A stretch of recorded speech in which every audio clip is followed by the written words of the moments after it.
Chief justice Umar Ata Bandial کی سیاسی engineering نے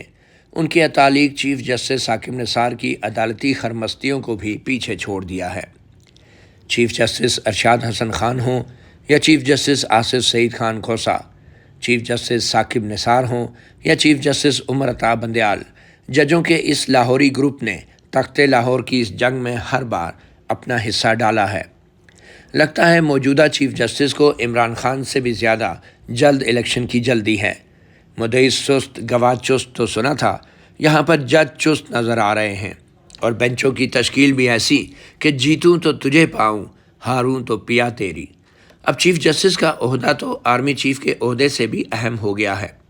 اسٹیبلشمنٹ کو اب کسی ڈمی وزیر اعظم کی نہیں، ایک بددیانت چیف جسٹس چاہیے جسے آئینی طور پہ ہٹانا ناممکن ہو جائے۔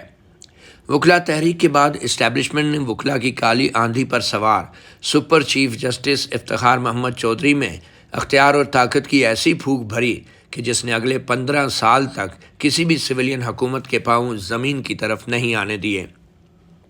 اعلیٰ عدلیہ میں تعیناتیوں کے لیے نئے طریقہ کار کو بھی اپنے گھسپیٹھیوں کی مدد سے ہائی جیک کیا گیا۔ اس بات کو یقینی بنایا گیا کہ صرف ہائی کورٹ اور سپریم کورٹ کے چیف جسٹس کے عہدے کے لیے سینیارٹی کا اصول ایسے لاگو ہو کہ ہائی کورٹوں سے اگلے 20 سال تک زیادہ تر لاہوری گروپ کی لاٹری ہی نکلتی رہے۔ تاریخ پیدائش کو دیکھ کر ہمیشہ من پسند وکیلوں کو ہائی کورٹوں میں جج تعینات کیا جاتا، جن کی کارکردگی جانچ کر سینیارٹی کے برخلاف ایسے وقت میں سپریم کورٹ لایا گیا کہ ان کی سپریم کورٹ میں 65 سال عمر ہونے سے پہلے تمام دوسرے جج ریٹائر ہو چکے ہوں اور وہ سینیارٹی کی بنیاد پر سپریم کورٹ میں چیف جسٹس بن جائیں،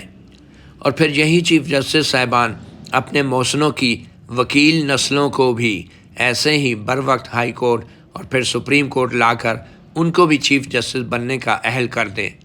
یہ نسل در نسل ایک ہی سوچ کے حامل لاہوری گروپ کے چیف جسٹس صاحبان اسی لیے ہائی کورٹوں سے سپریم کورٹ میں تعیناتی کے لیے سینیارٹی کے اصول کو نہیں مانتے، تاکہ نیچے سے مرضی کے بندے اوپر لا کر انہیں چیف جسٹس بننے والوں کے لیے سینیارٹی کی قطار میں لگا دیں۔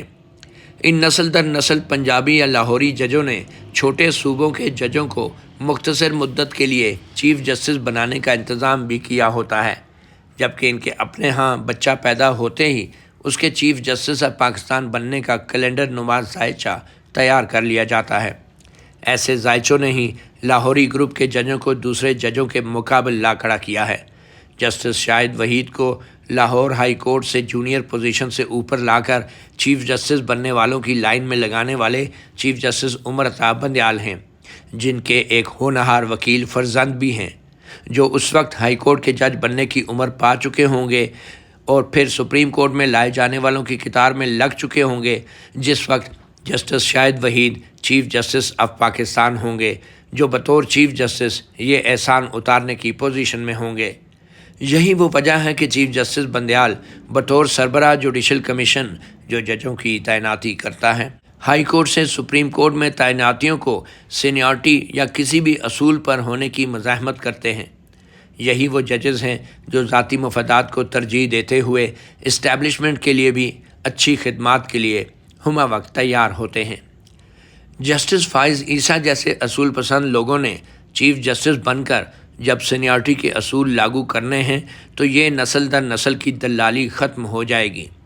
اسی لیے عمران خان کو 2/3 اکثریت سے لانے کے لیے لاہور ہائی کورٹ اور سپریم کورٹ کے کچھ ججز صاحبان تن من دھن کی بازی لگا رہے ہیں۔ ان کے سازشی ذہن کے مطابق 5 ماہ بعد جسٹس فائز عیسیٰ کے چیف جسٹس بننے سے پہلے اگر پنجاب میں 14 مئی کو الیکشن ہو جائیں تو پھر اکتوبر میں بھی عمران خان کے لیے قومی اسمبلی کی 2/3 اکثریت پکی ہے، جس کے بعد خان کی حکومت آئین میں ترمیم کر کے اس وقت کے چیف جسٹس قاضی فائز عیسیٰ کے لیے مشکلات پیدا کر سکتی ہے، اور پاناما بینچ میں خدمات سر انجام دینے والے لاہور کے ایک اور جج جسٹس اعجاز الاحسن کے قبل از وقت چیف جسٹس بننے کی راہ ہموار ہو جائے گی۔ تو chief justice Umar Ata Bandial, justice Ijaz ul Ahsan اور جسٹس منیب اختر، جو کہ اصل میں پنجاب سے ان کا تعلق ہے، ان کے لاہوری بینچ کا 14 مئی کو الیکشن کرانے کا حکم اب سمجھ میں آتا ہے۔ عمران خان کے ساتھ ججوں کا یہ روحانی رشتہ بھی اس ملک کے لیے کوئی نیا گل ہی کھلا کر چھوڑے گا۔ اسی لیے تو خیبر پختونخوا میں الیکشن کا معاملہ اب پشاور ہائی کورٹ پر اچھال دیا گیا ہے، کیونکہ سپریم کورٹ میں یہ معاملہ آتا تو اس کے لیے لاہوری ججوں کے بینچ پر اعتراض ہونا تھا کہ بھائی اس بینچ پر تو خیبر پختونخوا کے ججوں کو ہونا چاہیے، مگر ایسا کرنے میں خطرہ تھا کہ پشاوری جج یعنی جسٹس یحییٰ آفریدی اور جسٹس اطہر من اللہ کہیں لاہوری ججوں کے فیصلے کو ہی نہ الٹ دیں، اور ویسے بھی خیبر پختونخوا کے ججوں نے صوبوں میں الیکشن متعلق سو موٹو کارروائیوں پر پہلے ہی اعتراض اٹھا رکھا تھا۔ ایسے میں اگر لاہوری بوٹ پھر بیٹھ کر پشاوری چپل کی قسمت کا فیصلہ کرتا تو اس پر طالبان بھی چیخ اٹھتے۔ چیف جسٹس عمر طاہر بندیال نے یہ معاملہ پشاور ہائی کورٹ بھیج کر اپنی جان چھڑا لی، تو یہ کہنا غلط نہ ہوگا کہ چیف جسٹس عمر طاہر بندیال آئین اور قانون کے مطابق نہیں، سیاسی وجوہات کی بنا پر بینچوں کی تشکیل دے رہے ہیں اور آئین کی تشریح کر رہے ہیں، اور ایسی گھناؤنی عدالتی سیاست کا آغاز آئین کی شق 63A کی تشریح سے ہی کر دیا گیا تھا، جس کے بعد پنجاب میں PTI کی حکومت بنائی گئی اور پھر اسمبلی تحلیل کر دی گئی۔ آئینی طور پر صدر عارف علوی، موجودہ چیف جسٹس عمر طاہر بندیال اور وفاقی حکومت کی آئینی عدت 5 ماہ رہ گئی ہے، مگر چیف جسٹس عمر طاہر بندیال اس عدت کی مدت ختم ہونے سے پہلے ہی عمران خان کا اقتدار سے نکاح پڑھانا چاہ رہے ہیں، جس کی اکتوبر میں محض ایک رسمی سی رخصتی ہی ہوگی، جیسے ایک بیڈ روم سے دوسرے بیڈ روم تک۔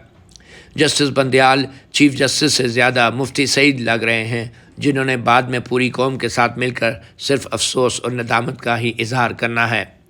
چیف جسٹس بندیال بھی بظاہر کسی پیرنی کے ذائچے میں آ گئے ہیں، جس کے مطابق اگر پنجاب میں فوری الیکشن نہ ہوئے تو نئے چیف جسٹس قاضی فائز عیسیٰ نے لاہوری ججوں کے اس گروہ کو کٹہرے میں لا کھڑا کرنا ہے۔ جسٹس بندیال شاید پہلے سپریم کورٹ کے جج ہوں جنہیں ثاقب نثار جیسوں کے ہمراہ آرٹیکل 6 کے تحت آئین سے سنگین غداری کے مقدمے کا سامنا کرنا پڑ سکتا ہے، مگر اس کے لیے جنرل باجوہ اور جنرل فیض کو سب سے پہلے کٹہرے میں لانا ہوگا۔ کیا ہماری نئی اسٹیبلشمنٹ اور نواز شریف ایسا کرنے کو تیار ہیں؟ اگر نہیں تو پھر قوم کے لیے بہتر ہے کہ الیکشن ابھی ہو جائے اور یہ PDM کا اتحاد اپنی بزدلی سمیت ہمیشہ کے لیے کہیں دفن ہو جائے۔ ہم جیسوں کو اس کی فاتحہ پڑھنے سے بھی سکون ملے گا۔ متی اللہ جان، MJ TV۔